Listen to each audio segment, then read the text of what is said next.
하나님 나라에는 쓰레기통이 없습니다. 이 말은 제가 한 말이 아니라 MC네 선교회 대표죠. 이승재 목사님이 다니엘 기도회에 간증해서 했던 말입니다. 로마서 8장 28절을 영어로 표현한 것이에요. 우리가 알거니와 하나님을 사랑하는 자 곧 그의 뜻대로 부르심을 입은 자들에게는 모든 것이 합력하여 선을 이루느니라. 이것을 영어로 표현해서 하나님 나라엔 쓰레기통이 없습니다. 그분의 간증입니다. 자신의 삶을 돌아볼 때 쓰레기통에 처박고 싶은 사건, 후회되는 사건, 순간들이 너무도 많았답니다.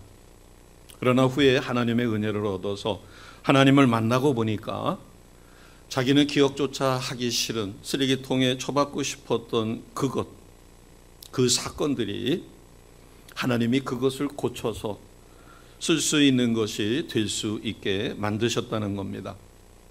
제가 기억나는 건 세 가지였어요. 뇌장애로 인해서 장애인 누나가 있었습니다. 자기가 어렵게 레포트를 만들어 놨는데 그 뇌장애가 있는 누나가 그 레포트를 찢어가지고 질겅질겅 씹어먹는 것을 보고 그동안 참았던 화가 치밀어가지고 누나를 구타를 했는데 너무 심하게 했던 모양이에요. 자신의 인생에서 지워버리고 싶은 가장 어둡고 수치스럽고 미안했던 날이라고 합니다. 그러나 예수님을 만나서 그 순간을 보여주며 자기가 얼마나 악하였는가를 보여주었을 때 그 사건으로 인해서 자기가 진짜 죄인이라는 사실을 철저히 깨닫고 온전한 회개가 이루어질 수 있었다. 그래서 하나님은 자기는 쓰레기통에 버리고 싶은, 기억에서 지우고 싶은 그것까지도 하나님은 자신을 회개하는 회개 도구로 쓰셨다는 거죠. 부모님이 심하게 다투던 날은 무섭고 직면하기 싫어서 이불을 뒤집어 쓰고 자는 척했던 밤들이 수없이 많은데 그 날들도 모두 쓰레기통에 버리고 싶다는 거예요. 그런데 하나님의 은혜가 임하여 그것이 다시 떠오르면서 그 사건들로 인해서 가정이 얼마나 소중한가. 그리고 알코올 중독으로 엄마를 구탁하고 가족을 힘들게 만들었던 그런 아버지가 아니라 정말 좋은 아버지의 그 중요성이 얼마나 소중한지를 뼛속 깊이 깨닫게 만들어 주었던 사건들이라는 겁니다. 너무나 가난해서 크레용 살 돈이 없었대요. 그래서 청소 시간에 자기 친구들이 쓰다가 버린 크레용 그 조그만한 조각들을 주워가지고 미술 시간을 버텼던, 창피했던 시간, 가난했던 그 기억들을 쓰레기통에 처박고 싶지만 그 사건으로 인해서 가난이 무엇인지, 그리고 무엇이 사람들 앞에 부끄럽게 살게 되는 요소인지를 깨닫게 되었답니다. 이런 고통들도 하나님 안에서 예수님의 은혜 가운데 그것을 재해석하게 되니까 고통스럽지만 그것을 통해서 자기가 온전히 거듭나고 죄로부터 벗어나는 도구로 쓸 수 있었다는 겁니다. 그래서 모든 것을 합력하여 선을 이루시는 하나님, 그 좋으신 하나님 안에서 우리 인생이 재해석될 때 우리는 주님이 주시는 풍성한 삶을 살아질 수 있는 눈이 열릴 거라고 그분은 간증을 했습니다. 우리 인생 속에서도 지워버리고 싶을 때가 있죠. 기억조차 하고 싶지 않을 때가 있을 것입니다. 내 인생의 수치라고 여겨질 때, 그러나 그러한 과거로 인하여 주의 은혜가 임할 때 나는 진실로 회개하고 하나님 은혜 가운데로 돌아서게 됩니다. 성도들이 신앙생활을 하는데 가장 힘든 것이 무엇이냐고 물어봤습니다. 자신의 생각대로 되지 않는 거라고 하죠. 이 땅에서 기쁨이 넘치고 행복하고 윤택한 삶을 살고 싶은데 잘 안 된다는 겁니다. 그런데 여기에는 사단의 전략이 있습니다. 사탄은 이 세상을 오해시키는 것이에요. 풍요롭고 행복한 삶을 살아가야만 되는 지상 낙원으로 이해하도록 미혹합니다. 교회에 와서 상처를 많이 받는 분이 있습니다. 자신은 그렇게 살지 못하면서 교인들은 자기가 생각하는 이상처럼 살아야 되는 거예요. 만약에 우리가 병원에 가서 어느 쪽을 보느냐에 따라서 우리는 상처를 받을 수 있고 기쁨을 느낄 수도 있어요. 퇴원에서 퇴원 수속을 받는 곳을 보게 되면 퇴원의 기쁨을 갖고 감사하다고 인사하면서 병원을 떠나는 분이 있고, 중환자실에 들어가 보면 정말 너무너무 사경을 헤매는 중환자들이 있죠. 그런가 하면 일반 병실에 가서 보게 되면 특히 통증이 심한 병실에 들어가 보면 여기저기서 신음소리가 너무나 큽니다. 저희들은 목회자이기 때문에 병원을 신방하다 보면, 지금은 코로나 때문에 가지 못하지만 특히 통증으로 인해서 입원해 있는 병실에 들어가면 여기저기서 신음소리가 너무 커서 어떨 때는 기도조차도 잘 안 들릴 때가 있어요. 그런가 하면 영안실입니다. 의사들이 최선을 다했지만 죽어서 영안실에 안치되어 있는 그곳을 보면 죽음이죠. 병원은 종합병원이에요. 어느 쪽을 보느냐에 따라서 내가 상처를 받을 수도 있고 소망을 가질 수 있어요. 교회는 건강한 사람들만이 오는 것이 아닙니다. 교회도 종합병원하고 같아요. 그런데 사탄은 뭐라고 이야기하는가 하면, 교회는 이래야 된다라고 해서 높은 이상을 만들어 놓고 그것을 잣대로다가 자기는 죽었다 깨나도 그렇게 살지 못하는데 요구를 하게 만드는 겁니다. 사단의 전략 중에 아주 대단한 전략은 이 땅이 우리가 행복을 누리고 부유하고 풍요로운 삶을 누릴 수 있는 지상 낙원이라고 우리를 미혹하는 것이에요. 과연 우리의 주변이 지금까지 내가 살아온 삶이 지상 낙원에서 행복함만 누리는 꽃길만 걸어왔는가? 그럼 우리가 예수를 믿고 나서 꽃길만 걸었는가? 그것은 아니라는 거죠. 우리가 현실을 정확하게 직시하게 되면 이승재 목사님처럼 자기의 인생 중에 정말 구겨버리고 싶고 버리고 싶고 쓰레기통에다가 처박고 싶은 그 순간, 그것으로 인해서 자존감이 낮아졌는데 오히려 주님이 찾아와 자기를 위로해주고 그러한 순간순간까지도 다 합력해서 선을 이루게 만들어주니까 자존감이 높아지며 누군가를 위하여 일할 수 있는, 그래서 선교단체의 대표도, 그리고 우리에게 큰 감동이 되는 말씀까지 주신 겁니다. 성경은 이렇게 말씀하십니다.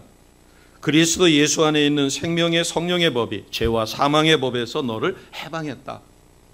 우리가 어떤 생각을 가지고 있느냐에 따라서 나는 상처받은 영혼으로 불평과 원망과 그리고 짜증스러운 삶을 살 수밖에 없고, 내가 어떤 생각을 갖고 하나님의 어떤 은혜를 누리느냐에 따라서 우리는 항상 기뻐하며 쉬지 않고 기도하며 모든 일에 감사할 수 있습니다. 하나님은 후자로 항상 기뻐할 수 있고 쉬지 않고 기도하며 모든 일에 범사에 감사하는 하나님의 자녀로 사라지기를 진실로 원하십니다. 우리가 하나님 뜻대로 사라지려 노력할 때, 마지막 심판대 앞에 설 때도 우리는 두려움이 없어요. 담대합니다. 그리고 마라나타 주 예수여 어서 오시옵소서라고. 그러나 그러한 과정에는 반드시 힘듦이 있습니다. 집에서 아름답고 부모의 듬뿍 사랑을 받고 자란 아이가 초등학교를 처음으로 들어갈 때, 지금은 이제 선교원도 있고 유치원도 있습니다. 그러나 그전에는 그런 과정이 없이 초등학교 들어갈 때 부모는 어린아이를 우물가에 내놓은 것 같죠. 그래서 심지어는 따라가기도 합니다. 요즘에는 초등학교 입학할 때 부모님들이 잘 따라가지를 않지만 그전에는 처음 들어가니까 애지중지 키우던 아이가 과연 학교 가서 잘 클까? 다치지는 않을까? 친구들끼리 잘 어울릴까? 큰애들한테 얻어맞지는 않을까?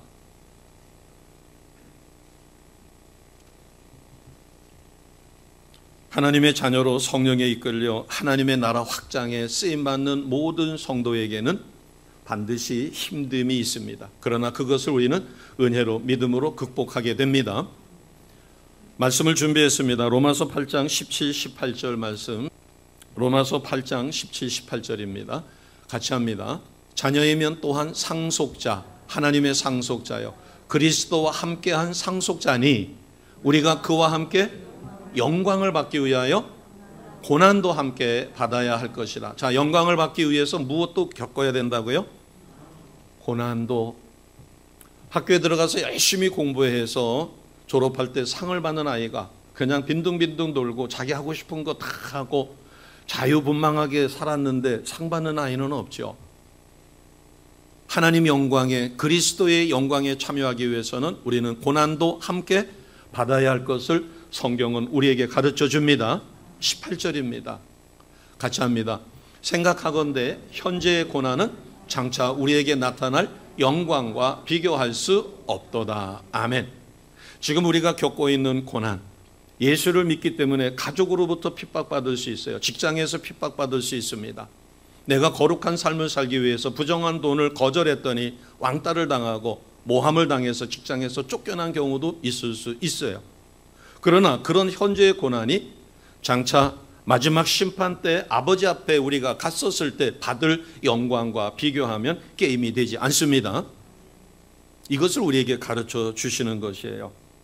성도는 하나님의 자녀요 상속자이기 때문에 재림의 때까지 하나님 영광에 참여하기 위해서는 현실의 어떤 어려움이랄지라도 능히 극복할 수 있습니다. 그러나 이 어려움은 우리가 극복 못하는 어려움이 아니라는 거죠. 잠시 잠깐. 그러나 그것을 극복하게 됐을 때 우리는 하나님 나라에서만 누리는 게 아니라 이 땅에서도 부요하고 풍성한 삶을 누리게 됩니다. 그것을 이번 다니엘 기도회의 첫날서부터 끝날까지 계속해서 간증하고 우리에게 큰 믿음과 도전을 주었습니다. 한결같이 간증할 때 온전한 믿음을 갖지 못할 때 사단에게 미혹에 빠져 죽고 싶고 자살을 도모하기도 했고 원망과 불평과 그리고 낮은 자존감에 어쩔 줄을 몰랐지만 그러나 그런 자기를 찾아오신 주님을 만난 이후에 쓰레기통에 버리고 싶은 기억, 과거의 아픈 그 사건까지도 하나님께서는 선하게 합력해서 선을 이루게 만들어 주셨음을 확실히 믿습니다. 9절 말씀을 보겠습니다. 9절 말씀을 보면 여기서 내가는 주님이시죠. 예수님이십니다. 심판의 주로 오실 예수님. 내 환난, 여기서 내 환난은 서문학교회 성도들의 환난과 궁핍을 안다는 겁니다. 알거니와 실상은 내가 부요한 자다. 어떻게 환난과 궁핍이 있는데 실제로는 부요한 자라고 심판의 주로 오실 예수님께서 말씀하셨을까? 이 서문학교회는 계시록에 나와 있는 7교회 중에서 하나님 뜻에 가장 합당했던 교회입니다. 그렇기 때문에 주님이 칭찬하신 거예요. 실제로는 너희가 세상에서는 환난과 궁핍의 어려움이 있었지만 실제로는 너희가 부요한 성도요, 부요한 교회라고 칭찬을 받았어요. 이 비결을 터득해서 우리도 칭찬을 받고 이 땅에서 부요하고 풍성한 삶을 누리시는 주의 백성 되시기를 주님의 이름으로 축복합니다. 자, 그 첫 번째 비결이 무엇일까? 9절에 나와 있는 것처럼 주님이 인정하신 것처럼 환난과 궁핍과 비방이 있었어요. 그럼에도 끝까지 예수님을 믿었습니다. 서문학교의 상황은 환난과 박해가 있었어요. 황제가 자기 이외에 다른 신을 섬기게 되면 첫째는 죽였어요. 체포해서 사자밥이 되게 하거나 십자가에 매달아 죽이거나 때로는 십자가에 매달아 놓고 거기다가 기름을 끼얹고 불을 붙여가지고 밤에 가로등처럼 썼다는 기록도 있습니다. 아주 악랄한 핍박입니다. 근데 그것보다도 더 힘들었던 것이 같은 유대인 중에서 자기 동족이죠. 로마 정부에 저 사람이 예수 믿는 사람이라고 해가지고 밀고를 했다는 것입니다. 환난과 박해 속에. 그런데 그때 당시에 법이 어떻게 돼 있는가 하면 밀고를 하면 예수 믿는 사람은 재산이 압류됩니다. 그리고 추방을 당하거나 아니면 목숨을 잃어요. 콜로세움 원형 경기장에 사자밥이 되거나 십자가에 달려 죽거나 아니면은 추방을 당하거나 그 재산을 박탈하게 되는데 밀고 한 사람에게 그 재산의 10분의 1을 준 것이에요. 그러니까 그 10분의 1이면 그 사람 재산의 10분의 1이니까 꽤 큰 돈이겠죠. 그래서 밀고자들이 비일비재했다는 것입니다. 자, 9절을 다시 한번 보시게 되면 자칭 유대인이라 하는 자들의 비방도 알거니와, 자칭 유대인이에요. 같은 동족입니다. 그런데 주께서 뭐라고 말씀하시는가 하면 실상은 유대인이 아니라 그들이 동족임에는 틀림이 없지만 악한 사탄이 그들의 마음을 사로잡아 그들이 악의 도구로 자기 동족을 예수 믿는 하나님의 자녀를 밀고 해서 죽게 하거나 재산을 박탈하게 만들거나 추방당하게 만드는 악의 사단의 회당이다. 사단의 수하로 쓰임을 받았다는 겁니다. 그럼 왜 이들이 궁핍함을 가졌을까? 우리는 지금 노동조합이라든가 이런 거에 가입하신 분은 별로 없을 것이에요. 그런데 그때 당시에는 유대인들은 노동조합이라고 하는 그 조합이 도시에 있었습니다. 특히 서머나 지역에. 그래서 그 조합에서 조합원이 되어야 물건도 살 수 있고 팔 수 있고 그 다음에 생활을 할 수 있는 거예요. 그런데 예수를 믿는다는 이유만으로 유대인들의 질투와 모함으로 인해서 그들은 조합원으로서의 권리를 빼앗기는 거예요. 빼앗기니까 거래를 못합니다. 거래를 못하니까 사업자 등록증이 있어가지고 사업하던 분이 무슨 비리가 있다 해가지고 사업자 등록증이 말소가 되면 사업을 못해요. 사업을 못하면 문 닫아야 됩니다. 그것처럼 노동조합에서 쫓겨나게 되니까 권리를 상실하고 파산을 당하고 그리고 거기서 생계 유지가 안 되니까 먹을 게 없는 거예요. 심지어는 식량조차도 배급해 주지 않는 겁니다. 살 수가 없는 거예요. 왜냐하면 노동조합 조합원이 아니면 안 주는 거예요. 그러다 보니까 그들은 자신들이 생계 유지를 위해서 다른 방법으로 먹을 것을 구해야 되니까 얼마나 궁핍한 삶을 살았을까. 이런 어려움이 있었음에도 불구하고 서머나교회 성도들은 끝까지 예수 믿는 믿음을 포기하지 않았습니다. 이 믿음이 있었기 때문에 주님께서 뭐라고 말씀하시는가 하면 내가 너의 환난과 궁핍을 안다. 그러나 현실로는 어려운 삶을 살지만 실제로는 주님이 인정하시는 부요한 자다. 주님이 부요한 자로 인정해 주셨습니다. 자, 8절을 보겠습니다. 8절을 보면 누가 칭찬을 해줬는가? 부요한 자라고. 그것은 8절에, 자, 8절 같이 하겠습니다. 시작. 서머나 교회 사자에게 편지하라. 처음이며 마지막이요 죽었다가 살아나신 이가 이르시되. 아멘. 누구의 말씀인가 하면 처음이요 마지막이다. 이것을 헬라 원어로 보면 알파요 오메가라 이렇게 표현하죠. 그러면은 처음이며 마지막이 되신 분은 누구예요? 천지를 창조하신 창조주 하나님이십니다. 예수님도 천지를 창조하실 때 성부, 성자, 성령 삼위일체 하나님이 함께 하셨어요.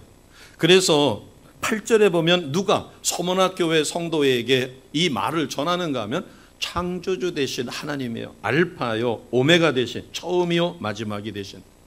그리고 죽었다가 살아나신 이 뭐 하신 분이에요? 부활하신 예수님이십니다.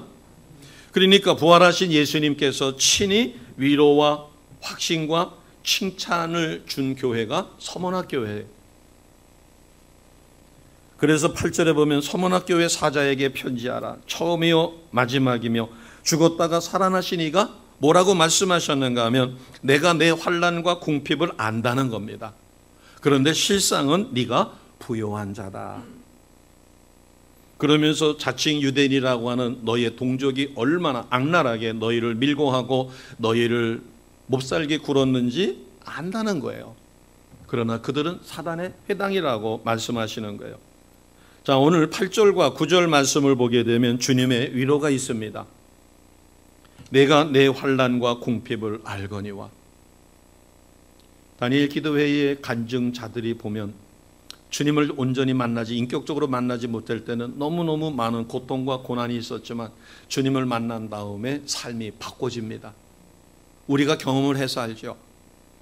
내가 죄인이라는 사실조차도 고백하기가 힘들었는데 믿어져야 고백이 되죠. 머리로는 이해가 되는데 가슴에 와닿지 않다가 성령의 기름 부으심으로 내가 죄인이라는 사실을 철저히 고백하게 될 때 성령이 내게 임재했다는 방언이 열리기도 하고 환상이 보이기도 하고 또는 비몽사몽 입신이라고 하는 그러한 세계에 들어가기도 하고, 그런데 그런 상황이 끝나고 나서 다시 정상의 세상으로 돌아와서 세상을 보면 그때 하늘이 달라져 있고 내 주변 환경이 달라져 있습니다.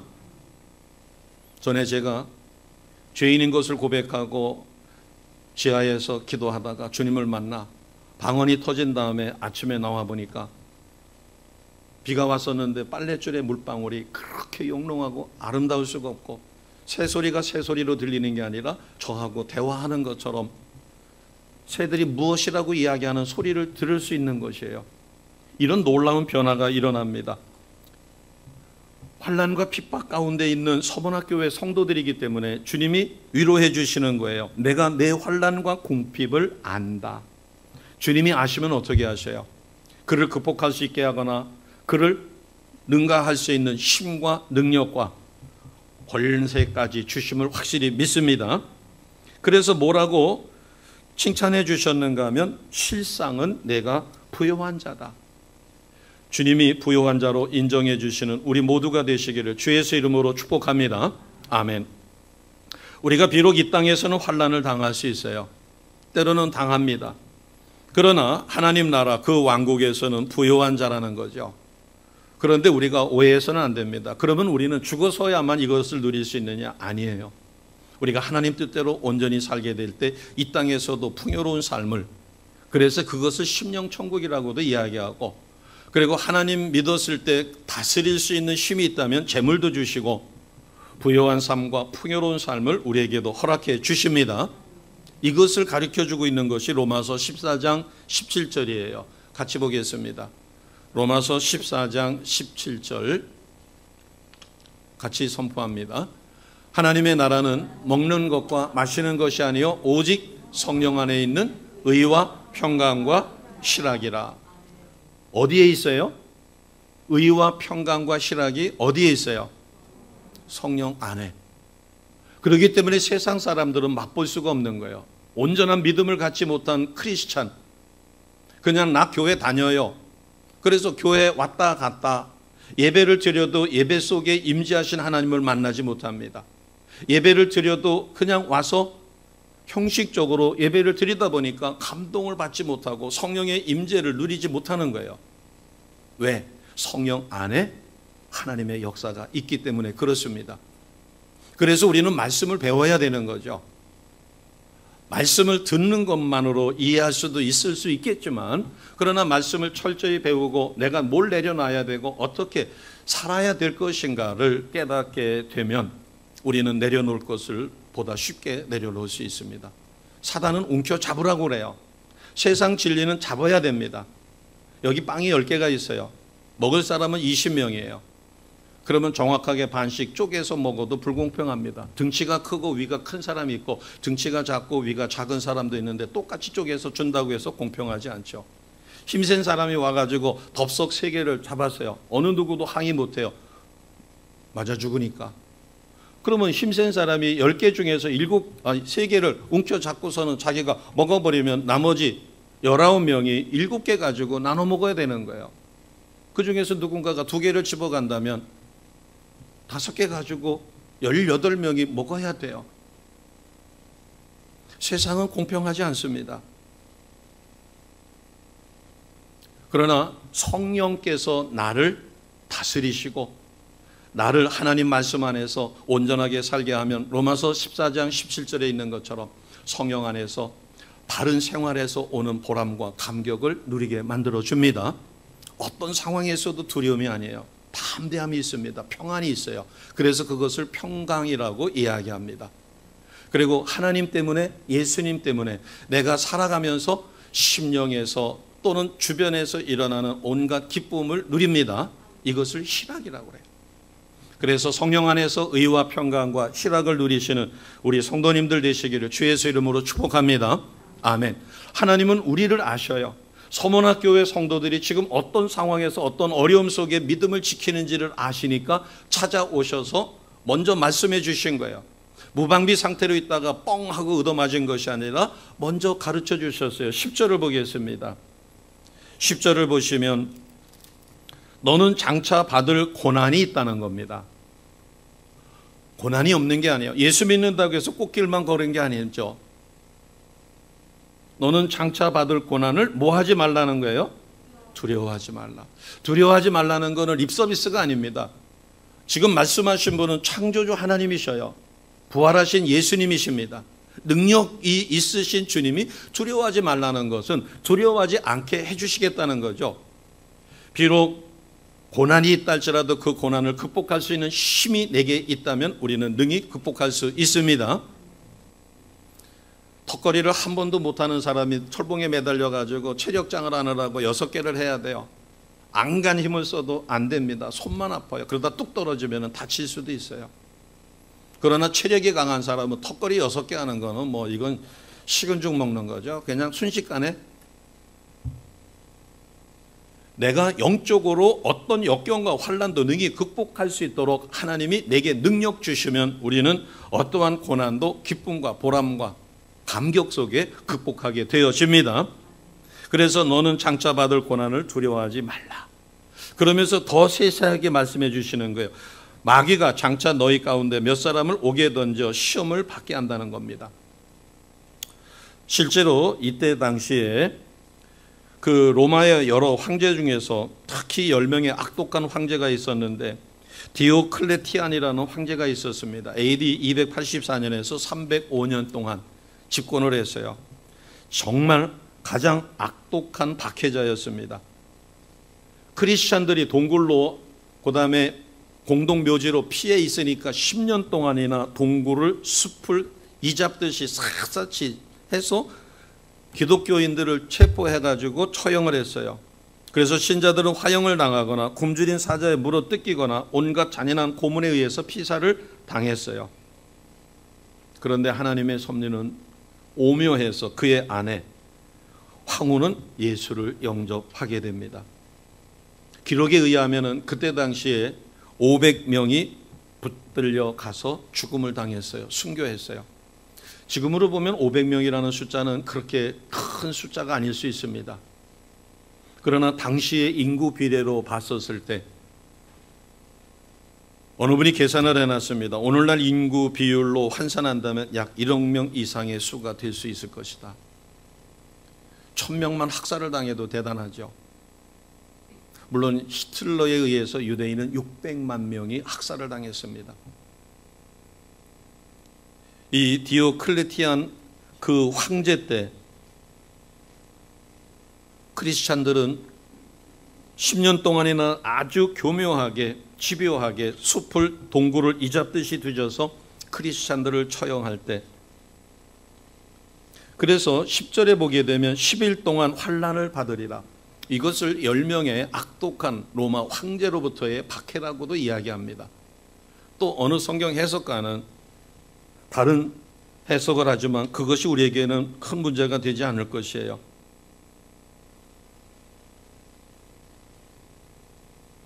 장차 받을 고난, 오늘날 인구 절벽 시대에 우리가 처해 있죠. 또 AI라고 해서 인공지능을 가진 로봇이 우리가 해야 할 노동을 대신해 주는 좋은 시대도 있습니다. 그러나 바꿔 이야기하면 정말 일자리가 없어서 막노동을 해서 겨우겨우 하루에 뭐 7, 8만 원에서 10만 원 정도를 벌어가지고 또 날이 굳으면 못하죠. 그렇게 해서 하루하루를 살아가는 사람들이 그 힘든 일을 인공 로봇이 한다고 했었을 때 일자리를 뺏기게 되겠죠. 전에는 나사 항공국에 이 숫자만 전문으로 계산하는, 그래서 석박사들이 있었답니다. 그런데 슈퍼컴퓨터가 등장하면서 그런 계산원들이 대량 해고가 됐죠. 그들은 그 수계산에 탁월한 재능을 가지고 있지만, 그러나 다른 기업에서도 슈퍼컴퓨터를 도입하게 되니까 그 고급 인력이 갈 곳을 잃게 되는 것이에요. 우리가 앞으로의 시대에 어떤 상황이 벌어질지 모릅니다. 그러나 우리가 두려워하지 않을 것은 주님께서 서문학 교회에게 미리 말씀하셨어요. 너는 장차 받을 고난을 두려워하지 말라. 그러면서 뭐라고 말씀하셨는가 하면 내가 죽도록 충성하라. 그리하면 내가 무엇을 주겠다고 약속하셨어요? 생명의 관을 주겠다는 겁니다. 군대에 가면은 군대에서 너무 힘들어가지고 진짜 탈영하고 싶은 마음이 생길 때도 있죠. 그럴 때 어떻게 군대를 견디는지 아마 우리 여집사님이나 여성도님들은 잘 모르실 거예요. 군인들이 그렇게 이야기합니다. 고참이 괴롭히거나 군대 생활이 너무 힘들어도 세월은 가요. 얼마만 참으면 돼요. 저희들이 군대 갈 때는 3년이었습니다. 지금은 한 1년 8개월, 1년 6개월 정도 되죠. 그 정도만 견디면 된다라고 생각을 하는 거예요. 그래서 아무리 괴롭혀도 군대이기 때문에 길어봐야 3년. 이런 논리로 우리가 생각한다면 내가 내 인생에서 단 하루도 빤할 날이 없이 고통스럽다 할지라도 우리는 얼마만 견디면 돼요? 지금 이곳이 영원한 삶의 터전이 아니기 때문에 내 인생, 내 생명이 붙어있는 그 순간까지 최선을 다한다면 그 이후에 영원한 하나님의 나라에서는 우리는 어마어마한 상급이 예비된 놀라운 은혜의 삶을 살아갈 수 있을 것입니다. 이렇게라도 우리는 극복할 수가 있는 거예요. 그러나 하나님은 그렇게 하지 않습니다. 장차 받을 고난을 예비하시고 미리 말씀해 주시며 하나님께서 성도들과 함께 한다는 약속을 주셔요.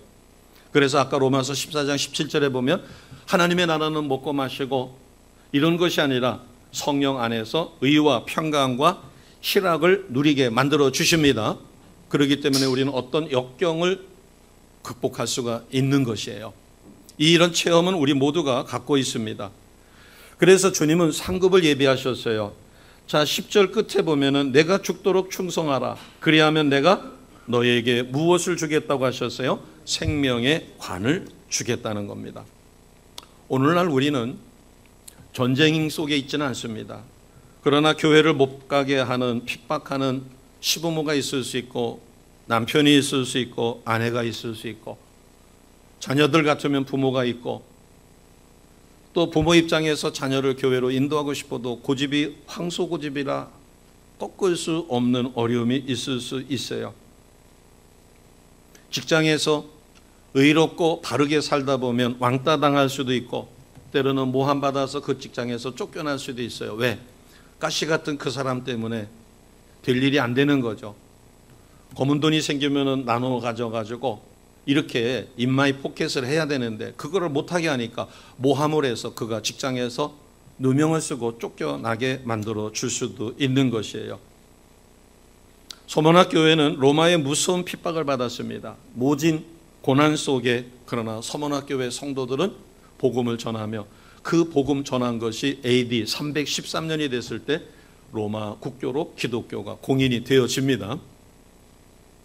핍박 가운데 끝까지 충성하고 죽도록 충성할 때 하나님의 예비하신 상급은 어떤 것이 있을까? 우리가 이미 아는 거지만 네 가지만 살펴보겠습니다. 자, 첫째는 마태복음 10장 22절 말씀으로 대신할 수 있을 것 같아요. 마태복음 10장 22절입니다. 같이 합니다. 또 너희가 내 이름으로 말미암아 모든 사람에게 미움을 받을 것이나 끝까지 견디는 자는 구원을 얻으리라. 아멘.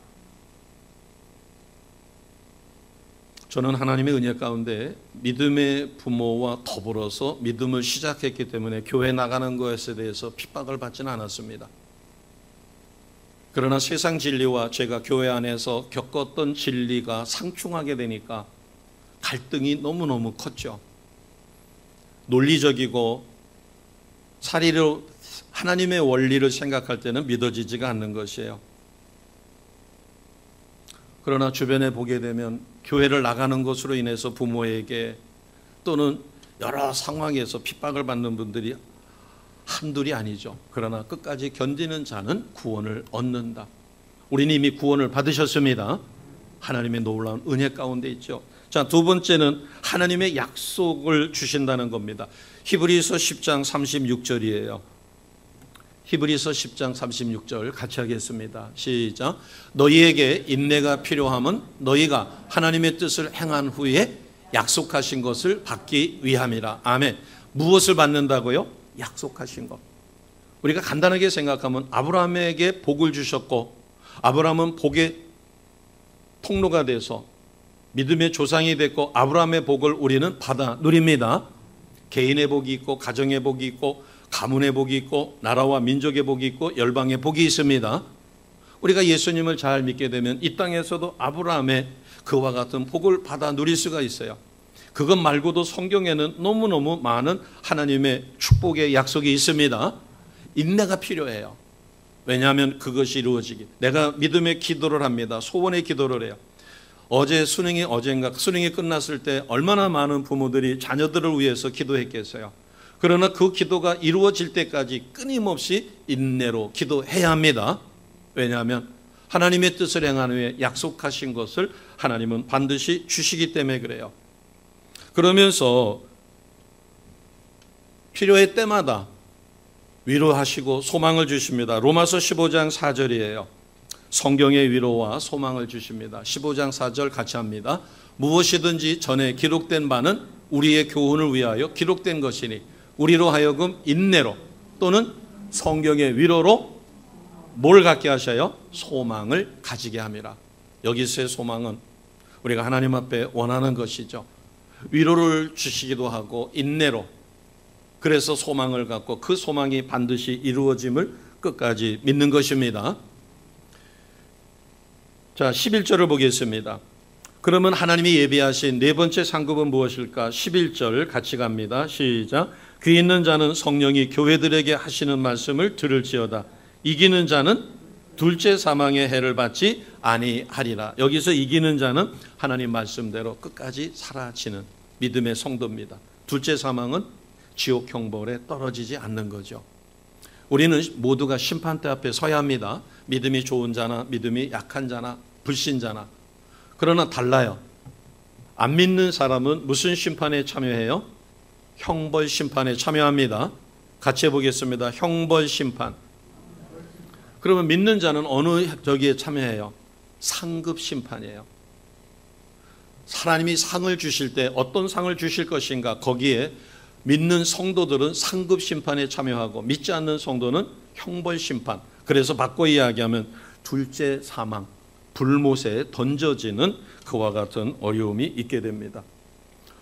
오늘 우리가 이 서문학교회 성도들의 삶과 또 하나님의 약속하신 이 상급을 보게 될 때 환경의 지배를 받을 수밖에 없지만, 그러나 믿음으로 이 환경은 뛰어넘을 수가 있습니다. 그래서 하나님의 택한 자, 하나님께 속한 자는 환경에 상관없이 실상은 부요한 자요 풍성한 삶을 살아지게 됩니다. 이것이 오늘 말씀에 감추어진 비밀이에요.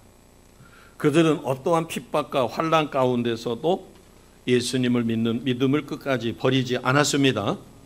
그리고 부활하신 주님이 친히 위로해 주시고 확신을 주시며 실상은 부요한 자라고 칭찬을 해 주신 서문학교회 성도처럼 우리도 칭찬받는 삶을 사시기를 주님의 이름으로 축복합니다.